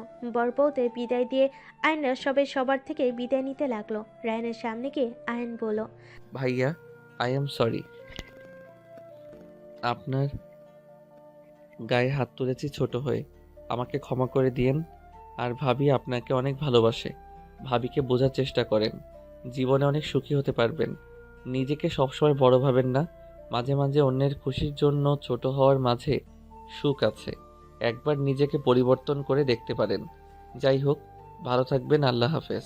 অ্যান কথাটা বলে চলে গেল। অ্যান সবার থেকে বিদায় নিয়ে গাড়িতে উঠে বলল, রায়ন নীরব সামিরের কাছে আসলে ওরা যেতে না চাইলে আইন বলল, সামিরা নীরব আব্বুর কাছে যাও, দেখো উনি তোমাদের জন্মদাতা পিতা, উনি যেমন হোক উনি তোমার বাবা, এটাই সত্যি। বাবা মাকে সম্মান করাই হলো সন্তানদের কর্তব্য, যাও। আয়নের কথা শুনে সামিরা নীরব একবার আয়নের দিকে তাকিয়ে রায়হানের কাছে গেল। রায়ন ওদের জড়িয়ে ধরে আদর করতে লাগলো। রায়ন আয়নের কাছে এসে ওদের দুই হাত আয়নের হাতে দিয়ে বলল, তুমি আমার ছোট হয়ে আমাকে অনেক কিছু শিখিয়ে দিয়েছো। তুমি সত্যি বলছো, জন্ম দিলে বাবা হওয়া যায় না। আয়ান আমার দুই সন্তানকে আমি ঠিকভাবে ভালোবাসতে পারি নাই। তোমার হাতে ওদের তুলে দিলাম, ওদের কখনোই কষ্ট দিও না। আমি তো ভালো রাখতে পারলাম না, তুমি ভালো রেখো। আর নদী, আমাকে ক্ষমা করে দিও। রায়হানের এমন পরিবর্তন দেখে সবাই হাঁ হয়ে তাকিয়ে থাকলো। আয়ন ওদের হাত নিয়ে বলে, চিন্তা করবেন না, আর আমি একা কেন ওদের দেখব, আপনিও তো আছেন, আপনি ওদের আসল বাবা। আপনার ভালোবাসা আর আমার ভালোবাসার ভিতরে অনেক পার্থক্য আছে। আমি যত ভালোবাসি না কেন, ওদের মনে আপনার জন্য অপূর্ণতা থেকে যাবে। আর হ্যাঁ, ভাবিকে ভালো রাখেন, দয়া করে আর এই রকম মায়ের দিবেন না। নীরব, সামিরা, গাড়িতে ওঠো। আয়নের কথা শুনে রায়হান ওর স্ত্রীকে এক হাত দিয়ে জড়িয়ে নিয়ে বলল, কখনোই দিব না, নিজেকে পরিবর্তন করার চেষ্টা করব। আমাদের দেরি হয়ে যাচ্ছে। নদীর কথা মতো গাড়ি ছেড়ে দিল। নীরব সামিরা ওর আব্বুকে টাটা দিল। নীরব আয়নকে জড়িয়ে ধরে বলল, মামা। বলো। তুমি অনেক ভালো মামা। মানুষের মধ্যে ভালো খারাপ মিলে থাকে বাবু। আমি যে একেবারে ভালো তাও না, আবার একেবারে খারাপ তাও না, তাই এত আমাকে ভালো বলতে হবে না। আমি অত কিছু জানি না, ভালো মানে ভালো। ওকে বাবা, মেনে নিলাম, আমি ভালো, এবার তো খুশি। দুজন হেসে দিল। গাড়ি বাস কাউন্টারে থামিয়ে দিল। আয়নরা সব বাসে উঠে পড়ল। নীরব ওর নানুর কাছে গিয়ে বসে। সামিরা তুলের কাছে আয়ন নদী একসাথে বসলো। 1 ঘন্টা পর নদীর ঘুম আসলে আয়ন নদীকে এক হাত দিয়ে জড়িয়ে নিল। সারা রাত আয়ন জেগে থাকলো। সকাল 10টার দিকে বাস থেকে নামলো। ড্রাইভার গাড়ি নিয়ে আসলে সবাই বাসে চলে গেল। আয়ন সিএনজি দিয়ে ওর আম্মুর কবর দেখতে চলে গেল। আয়ন ওর আম্মুর কবর জিয়ারত করে ওইখান থেকে বের হয়ে চলে গেল। আয়ন বাসে গিয়ে ফ্রেশ হয়ে ঘুমিয়ে গেল। দুপুরে নদী অফিস থেকে এসে দেখে আয়ন ঘুমোচ্ছে। নদী ড্রেস চেঞ্জ করে আয়নের বুকে মাথা দিয়ে ঘুমিয়ে গেল। বিকেলে ঘুম ভাঙলে আয়ন নদীকে বুকে উপরে দেখে মুচকি হাসি দিল। নদীর কপালে ভালোবাসার স্পর্শ এঁকে দিল। সাথে সাথে নদী আয়নের টোটে কিস দিয়ে তাড়াতাড়ি করে বুকে মুখ লুকালো। নদীর কাণ্ড দেখে আয়ন খিলখিল করে হাসতে শুরু করলো। নদীকে নিচে ফেলে দুহাত খাটের সাথে চেপে ধরে পড়ল। আপনি তো ঘুমাইছেন, ঘুমান, আমি তাহলে আপনাকে আদর করি। ঘুমন্ত মানুষটা টের পাবে না। নদী মিটিমিটি হেসে মাথা নেড়ে হ্যাঁ সূচক দিল। আয়ন হাসতে লাগলো। আয়ন নদীর হাত ছেড়ে দিয়ে পেটের উপর থেকে শাড়ি সরিয়ে পেটে হালকা করে কামড় দিল। নদী আয়নের মাথা পেটের সাথে খামচি দিয়ে ধরল। নদী আয়নের হাত ধরে বলল। কি হলো? ঘুমন্ত মানুষ মাথা কেমনে ধরে? নদী চোখ বন্ধ করে বলে, জানি না তো, আমি তো ঘুমিয়ে আছি। ও আচ্ছা, ঘুমিয়ে আছেন তাই না? আয়ন নদীর শাড়ি এক টান দিয়ে সরিয়ে ফেল। নদীর সাথে সাথে চোখ খুলে লজ্জায় লাল হয়ে যেতে লাগলো। আয়ন ঝাঁপিয়ে পড়লো। নদী সরিয়ে দেওয়ার চেষ্টা করতে লাগলো। আয়ন হাত দুইটা খাটের সাথে চেপে ধরে আদর করতে লাগলো। নদী আয়নের সাথে পাল্লা করে আদর করতে লাগলো। 2 বছর পর আয়ন কলেজ থেকে বাসে আসলে দেখে সবাই মিষ্টিমুখ করছে। সবাইকে খুশি দেখে আয়ন সোফায় বসে সামিরার কোলে মাথা দিয়ে শুয়ে পড়ে পড়ল। কি ব্যাপার পিচ্ছি আম্মুজান, এত খুশি কেন আপনারা? সামিরা মাথায় হাত বুলিয়ে দিতে দিতে বলে, আপু গুড নিউজ আছে। কি গুড নিউজ? সামিরা কিছু বলতে যাবে, কলিং বেল বেজে উঠলে নীরবকে খুলে দিল। দেখে রায়হান তার স্ত্রী, নদীর মামারা, খালামণি সবাই এসেছে। নীরবকে দেখে রায়হান বুকে টেনে নিল। রায়হান ভিতরে এসে সামিরার কোলে মাথা দিয়ে আয়নকে শুয়ে থাকতে দেখে কিছুটা খারাপ লাগলো, বাট সেটা প্রকাশ করলো না। সামিরা সবাইকে দেখে বলে, ছোট আম্মু, নানু, খালামণি সবাই তোমরা কেমন আছো? আয়ন সামিরার কথা শুনে সাথে সাথে সোফা থেকে উঠে ব্যাগ কাঁধে তুলে নিয়ে পড়ল। আসসালামু আলাইকুম, সবাই কেমন আছেন? আয়নের সালামের উত্তর নিয়ে সবাই কুশল বিনিময় করলো। আয়ন সবাইকে বসতে দিয়ে নদীর আম্মুকে ডাকতে লাগলো। আম্মু কই আপনি? দেখেন কারা এসেছে। আয়নের কণ্ঠ শুনে নদী তুলি নদীর আম্মু ওপর থেকে 3 জন নেমে এসে সবাইকে দেখে জড়িয়ে ধরতে লাগলো। নদীর আম্মু বলে, তোমরা শেষ আসলে কবে থেকে বলছি সবাই ঘুরে যাও। একজন বলে উঠল, ছুটি পায় না, এবার সবাই একসাথে প্ল্যান করে চলে আসলাম। দুলাভাই কই? ও অফিসে গেছে। নদীর আম্মুর কথা শুনে নদীর খালামণি বলে, নদী অফিসে যাস নাই? না, ওকে নিয়ে হসপিটালে গেছিলাম, সেখান তাই আর যেতে দেয়নি। সবাই অবাক হয়ে তাকলো। তুলি সবাইকে বলল, আরে খারাপ কোনো খবর নাই, খুশির খবর আছে। বউ ডাক্তার কি বললো? তোমার কি হয়েছে? পরে বলবো, যাও ফ্রেশ হয়ে নাও। আগে বলো কি হয়েছে, না হইলে যাব না। বলবো না, যাও তো। না বললে আম্মু বলবে। আম্মু, ওনার কি হয়েছে? সবাই আগ্রহ নিয়ে অপেক্ষা করতে লাগলো। নদীর আম্মু হেসে বলল, নদী প্রেগনেন্ট। আমরা তো ভয় পেয়ে গেছিলাম, অন্য কিছু হয় নাকি। এটা কোন রোগ? আয়নের কথা শুনে সবাই হা করে তাকালো আয়নের দিকে। আয়ন নিজে বুঝতে সাথে সাথে জিভে কামড় দিয়ে নদীর কাছে গিয়ে নদীকে কোলে তুলে নিয়ে ঘুরতে লাগলো। সবাই হাসতে শুরু করলো। নদী বলে, এই ফাজিল, কি শুরু করছো? ছাড়ো আমাকে। ফাজিল, ছাড়বে নাকি শাস্তির ব্যবস্থা করব? ছাড়বো না, শাস্তি দিতে পারবে না। আমি তোমাকে ছেড়ে অন্য কোথাও যামই না। আয়ান নামাও, বড়দের সামনে লজ্জা করে না নাকি? আয়ন সাথে সাথে নামিয়ে দিয়ে মাথায় হালকা চুল টেনে লজ্জায় দৌড়ে রুমে চলে গেল। নদীকে সবাই কংগ্রেস জানাতে লাগলো। রায়হান নদীকে কংগ্রেস জানালে নদী ধন্যবাদ দিল। সবাইকে রুমে যেতে বলল। নদী সামিরাকে বলল, সামিরা, তোর আব্বুর জন্য খাবার নিয়ে যা, আর বলবি কোচিং যেন যায়, না হইলে খবর আছে। আম্মু আজকে আমি যাব না। 2 জন যাবে, না হইলে 2 জনের কপালে দুঃখ আছে। হ্যাঁ। নদীর আম্মু আয়নের খাবার দিলে সামিরা খাবার নিয়ে রুমে গেল। আয়ন গোসল করে রুমে আসলে সামিরকে মন খারাপ করতে দেখে আয়ন বলল, কি ব্যাপার আম্মু, বাবু হওয়াতে তুমি খুশি না? না হইলে তোমার আম্মুকে বলো বাবু নষ্ট করে দিতে। আয়নের কথা শুনে সামিরা রেগে গিয়ে বলে, উফ আপু, বেশি বুঝবে না তো, আমাদের নতুন ভাই বোন আসবে, আমরা খুশি কেন হব না? আর একবার এসব বললি না খবর আছে। তাহলে মন খারাপ কেন? আমাদের 2 জনকে কোচিং যেতে হবে, আজকে যেতে চাচ্ছি না। আমারও যেতে ইচ্ছে করছে না। একটা আইডিয়া আছে। কি? 2 জন যাব, পরে 30 মিনিট থেকে এসে বলবো ম্যাম অসুস্থ, তাই আমাদের ছুটি দিয়েছে। ওকে আপু, তুমি খেয়ে নাও, আমি রেডি হয়ে নিই। সামিরা চলে গেল। আয়ন খাবার খেয়ে রেডি হয়ে নিল। আর নিচে গেলে সবাই বলে, কি ব্যাপার জামাই বাবা, কোথায় যাবে? কোচিং যাব। আয়নের কথা বলতে বলতে সামিরা এসে বলে, আপু চলো। দুজন সবার থেকে বিদায় নিয়ে বাইক নিয়ে বের হয়ে গেল। 30 মিনিট লেকের পাড়ে গিয়ে দুজন ফুচকা, ঝালমুড়ি সবকিছু বসে থেকে খেতে লাগলো। খাওয়া শেষ করে বাসায় চলে গেল। নদী 2 জনকে দেখে বলল, কি ব্যাপার, এত তাড়াতাড়ি 2 জন কই থেকে আসলেন? আসলে বউ, ম্যাম অসুস্থ, তাই আমরা তার সেবা করে ফিরে আসলাম। বিশ্বাস না হইলে সামিরাকে জিজ্ঞেস করো। হ্যাঁ আম্মু। নদী রেগে বলল। বদমাইশ, দুইজন বাপ বেটি কি শুরু করছস? দুইজন চোর কোথাকার, দুইজনে হাত মানি দেওয়া বন্ধ।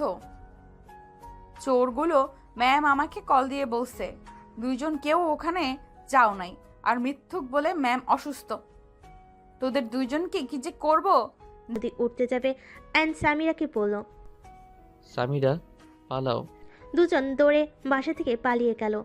সবে ওদের কাণ্ড দেখে খিলখিল করে হাসতে লাগলো। নীরব বলে, দেখছো আম্মু আপুর থেকে আমি অনেক ভালো।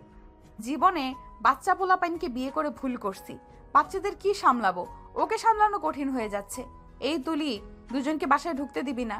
হা হা হা, তুই এত ভাব নিস না, নিজেও আগে পাড়া চোর ছিলি।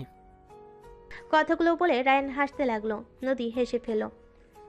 কিছুক্ষণ পর ম্যামের কল আসলে রিসিভ করে বলে, নদী ওরা দুজন চলে এসেছে। আচ্ছা, দুইজনকে দেরি করে যাওয়ার জন্য লাঠিপেটা করেন। নদী কল কেটে দিল। এইদিকে আইন সামিরা পড়া শেষ করে সন্ধ্যায় বাসার ভিতর ঢুকে দুজন তাড়াতাড়ি করে রুমে চলে গেল। আইন রুমে গিয়ে দেখে নদী রুমে বসে আছে। নদী রাগী লোক নিয়ে তাকাতেই আইন কান ধরে উঠবস করতে লাগলো। নদী দাঁড়িয়ে গুনতে লাগলো। আইন আস্তে আস্তে উঠবস করতে করতে নদীর কাছে গিয়ে শক্ত করে জড়িয়ে ধরলো। নদী কিছু বলবে তার আগে আইন নদীর ঠোঁট নিজের দখলে নিয়ে নিল। নদীর মুখে মুচকি হাসি রেখা ফুটে উঠল।